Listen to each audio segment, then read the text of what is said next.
durait depuis trop longtemps. Voici des millions de gens dont la vie avait été rendue invisible dans l'Hexagone et en Outre-mer. Voici des millions de gens, le peuple qui entre sur la grande scène de l'histoire de France. Et, clin d'œil de l'histoire, ce gilet jaune de la visibilité routière et des tenues de chantier est devenu en quelque sorte le nouveau bonnet phrygien des Français qui s'affranchissent de la résignation, de l'isolement et de ce silence meurtri des souffrances que l'on tait par dignité et pour ne pas céder. Voici clamés enfin haut et fort des récits de pauvres vies rendues infernales par un système qui n'encourage que la cupidité, les consommations ostentatoires, l'égoïsme social et la richesse de quelques-uns au détriment de tous. Non, la France n'est pas une start-up que dirige un petit génie. Nous sommes une grande nation éduquée et politisée de 65 millions de personnes qui en ont assez d'être pris pour des imbéciles.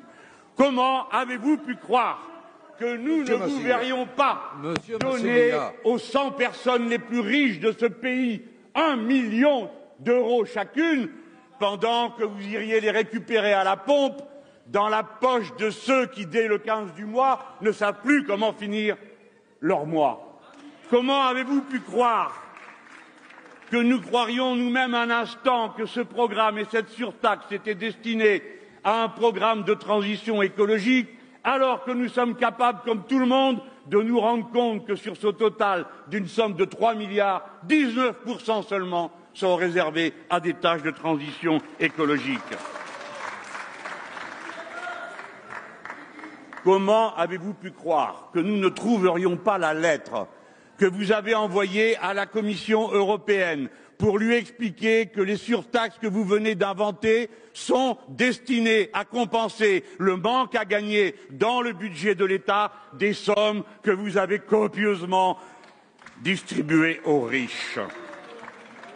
Comment avez-vous pu, de façon si offensante, dire aux gens du commun qu'ils rouleront moins et pollueront moins s'ils doivent payer plus cher leur carburant? Cela alors que l'urbanisme dément dans lequel nous vivons éloigne chacun de tout et que vous aggravez cette situation en fermant des postes, en fermant des écoles et en fermant les services publics.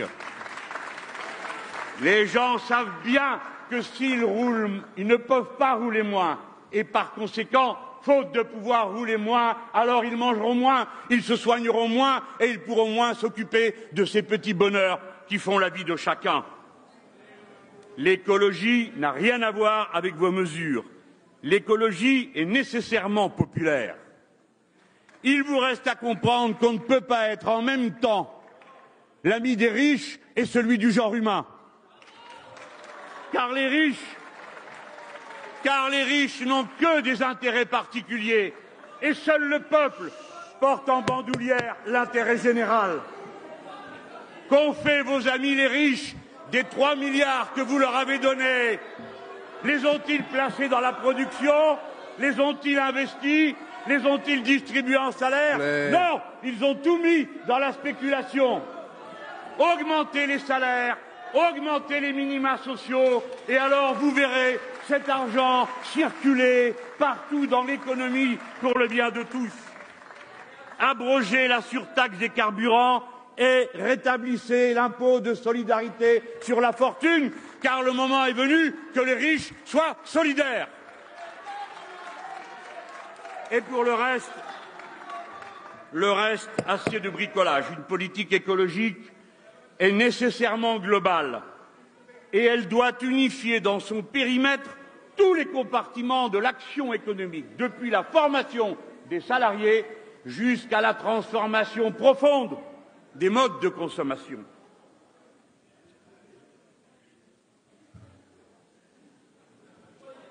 C'est pourquoi seul M. Mélenchon a la parole, s'il vous plaît. C'est pourquoi la planification écologique est incontournable et c'est par elle qu'il faut commencer plutôt que par un hachis de mesures dont on ne sait jamais comment elles s'emboîtent les unes dans les autres et quel sens, pour finir, elles se donnent. La planification écologique pour enfin passer au nouveau modèle de civilisation dont nous avons besoin, où, dorénavant, on ne prendrait plus jamais davantage à la nature que ce qu'elle est capable de reconstituer, et c'est ce que nous appelons la règle verte. Nous voici aujourd'hui réunis pour voter sur votre déclaration. Nous ne savons pas bien sur quoi porte le vote, peut-être une confiance aveugle qu'on nous demande de vous faire, cela vous sera refusé. Nous ne croyons pas que vous entendrez un mot de ce que nous vous disons. Pourquoi? Parce que nous nous connaissons et que ce que nous disons et ce que disent à cette heure les gilets jaunes dans les cahiers de revendications que nous voyons, nous les avons déjà présentés ici et vous nous avez déjà répondu. Nous vous avons proposé de taxer le carburant des compagnies aériennes et des bateaux de croisière, ce qui rapporterait autant que la surtaxe sur les carburants des pauvres gens qui ne peuvent faire autrement que d'aller en voiture. Vous l'avez refusé. Nous vous avons proposé d'interdire sur le champ le glyphosate. Vous nous l'avez refusé. Nous vous avons proposé un système d'impôt plus juste où l'on répartirait sur 14 tranches ce qui aujourd'hui pèse sur 5, c'est-à-dire pour l'essentiel sur la classe moyenne. Vous nous l'avez refusé. Nous vous avons proposé que les premières quantités de gaz, d'eau et d'électricité soient gratuites pour le commun qui ne peut s'en passer, car on ne peut se passer d'aucun de ces trois éléments que je viens de mentionner. Vous nous l'avez refusé. Nous vous avons proposé que le plus haut salaire d'une entreprise ne soit pas supérieur à 20 fois plus que le salaire le plus petit, ce qui est la revendication de la Confédération européenne des syndicats. Vous nous l'avez déjà refusé. Nous vous avons proposé de taxer les ventes de maisons à plus d'1 million d'euros pour financer la rénovation des logements mal isolés. Vous nous l'avez refusé. Nous vous avons proposé de mettre en place le référendum d'initiative populaire pour proposer une loi, pour abroger une loi ou pour révoquer des élus. Vous nous l'avez refusé. Tout cela, c'est ce que vous retrouvez dans les cahiers de revendications. De même que cette 6e République, dont quelques-uns ici se moquaient volontiers à toutes occasions, voici qu'elle surgit de la demande populaire elle-même. Entendez que ce sont là les cris d'une époque, les cris d'un moment politique. C'est l'histoire de France qui est en train de se passer.